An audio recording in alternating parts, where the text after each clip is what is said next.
जय माता दी। इस वीडियो में आज हम बात करेंगे मंगल और केतु की युति के बारे में। जन्म कुंडली में अगर केतु और मंगल इकट्ठे किसी भी घर के अंदर बैठ जाए तो हमारे जीवन पर इसके क्या प्रभाव पड़ेंगे, क्या अशुभ प्रभाव रह सकते हैं, इसके लिए क्या हमें प्रिकॉशंस लेनी चाहिए, क्या उपाय करने चाहिए, इसलिए वीडियो के आखिर तक बने रहिए। आपकी या आपके रिश्तेदारों की, भाई बहनों की, किसी की भी कुंडली में ये युति है तो ये उपाय करने बहुत जरूरी है। मंगल और केतु की युति को लाल किताब में शेर और कुत्ते की लड़ाई भी बोला जाता है।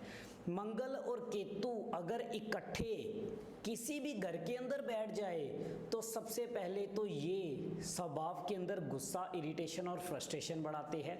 इंसान के स्वभाव के अंदर एक तरह की मनमर्जी होगी, एक जिद्दीपन होगा और कहीं किसी खराब ग्रह की दृष्टि इनके ऊपर पड़ जाए या जिन घरों के अंदर केतु नीच होता है उन घरों के अंदर इसकी युति बन जाए, खास करके तीसरे घर में, आठवें घर में या लगन के अंदर या खास करके चौथे घर में जहां मंगल नीच होता है वहां पर अगर ये युति बन जाए तो इंसान के स्वभाव के अंदर गुस्सा, जिद्दीपन और एक तरह का अड़ियलपन भी होगा।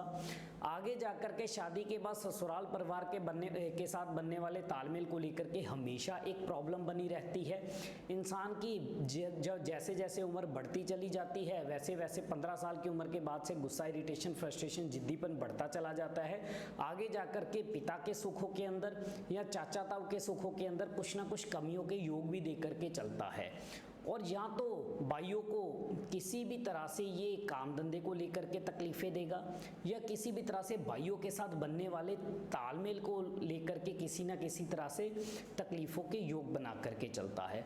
मंगल और केतु का मेल ही एक ऐसा मेल है, ये जिस भी घर के अंदर बैठ जाए उस घर से जुड़े हुए फलों को भी खराब करता है। जैसे फॉर एग्जाम्पल अगर ये लगन के अंदर ही बैठ जाए तो ऐसे बच्चे के जन्म के बाद से ही मामा परिवार दुखी होता है, क्योंकि ये युति का मेल लगन के अंदर बच्चे के जन्म के बाद से मामा परिवार या तो बर्बाद होगा या उनको जीवन में बहुत बड़ी बड़ी परेशानियां, सेहत वाइज, काम का या फाइनेंशियली बहुत बड़ी बड़ी परेशानियां आएंगी या हमारे संबंध ही उनके साथ बिगाड़ करके चलेगा। और साथ ही दूसरे घर के अंदर ये बैठ जाए तो ये हमारे धन की खराबी करेगा, बिना वजह अनएक्सपेक्टेड फाइनेंशियली लॉस होंगे, ससुराल परिवार के साथ बनने वाले तालमेल को कमजोर करेगा।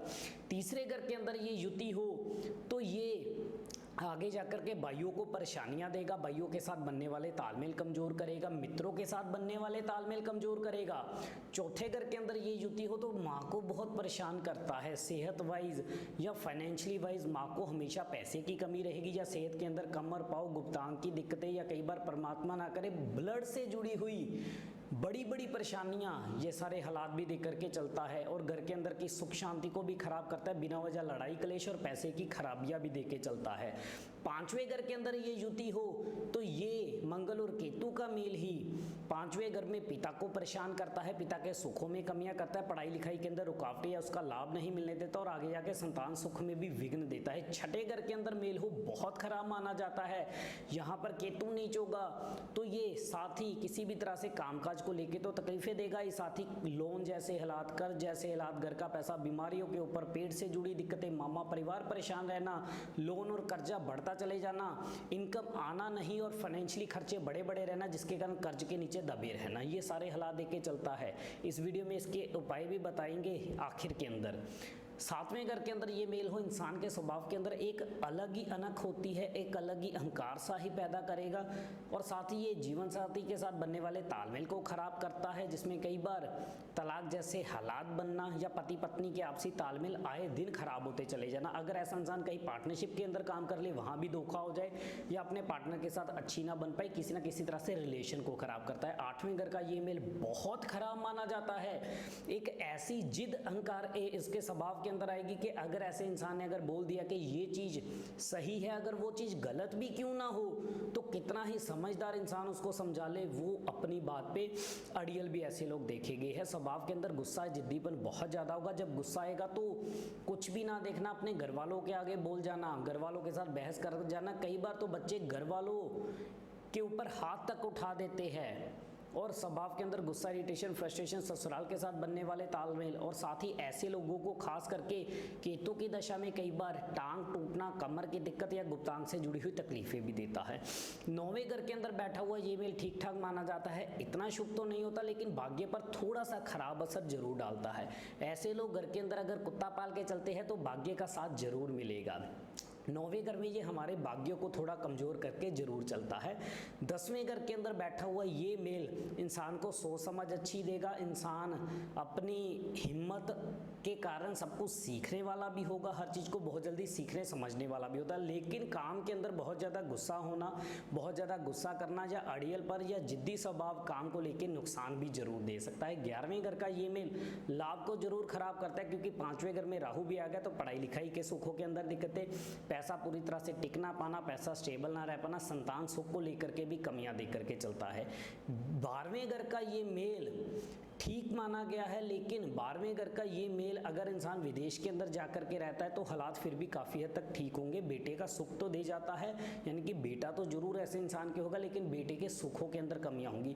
बेटा होने के योग तब बहुत ज़्यादा और अच्छे हो जाते हैं जब छठे घर में केतु राहु अकेला हो। अगर राहु छठे घर में अकेला है, 12वें घर में मंगल केतु इकट्ठे है, तो बेटा ऐसे इंसान के होने के चांसेस बहुत अच्छे रहते हैं, लेकिन बेटे के सुखों में जरूर कमियां रहती है। पैसे के बिना वजह के नुकसान कई बार देखे गए। पति पत्नी का बेडरूम के सुखों के अंदर कमियां बनती है। पति पत्नी का जो फिजिकली रिलेशन है वो बहुत ज़्यादा अच्छा नहीं रहता, और बिना वजह अनएक्सपेक्टेड फाइनेंशियली लॉस भी जीवन में कई बार देखे गए हैं। अब ऐसे लोगों को जीवन के अंदर किन सावधानियों का ध्यान रखना चाहिए, क्या उपाय करने चाहिए? ऐसे लोगों को अपने घरों में किसी तरह का हथियार नहीं रखना चाहिए।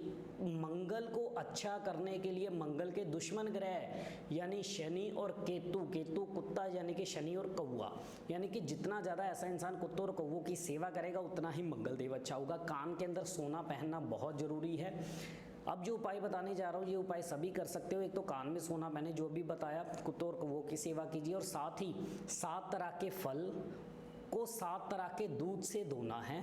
7 तरह के फलों में आप कोई भी फल ले सकते हो, उसमें 1 मुट्ठी बाजरा लेना जरूरी है। 1 मुट्ठी बाजरे को आप एक तरह का फल मान लीजिए और बाकी 6 फल कोई भी ले लीजिए, और 7 तरह का दूध जिसमें गाय का दूध, भैंस का दूध, बकरी का दूध, 2 मंदिरों का जल, 1 घर का जल और 1 गंगा जल, ये 7 तरह का दूध होगा। अगर बकरी का दूध ना मिले तो 2 मंदिरों की जगह 3 मंदिरों का जल ऐड कर सकते हो।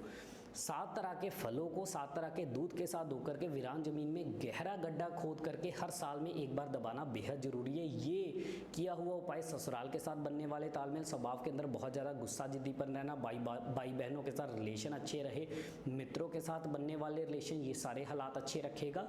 तो इसलिए ये आप लोग उपाय कीजिए। मंगल केतु की युति से बुरे फल अगर आपको भी मिल रहे हैं और जिस घर के अंदर भी ये मेल है, ये उपाय आप आंखें बंद करके कर सकते हो, आप लोगों को फायदा जरूर होगा। और खास करके ये 8वें घर में, छठे घर में, चौथे घर में, तीसरे घर में या लगन के अंदर ये मेल है तो ये उपाय करने बेहद जरूरी है आप लोगों के लिए।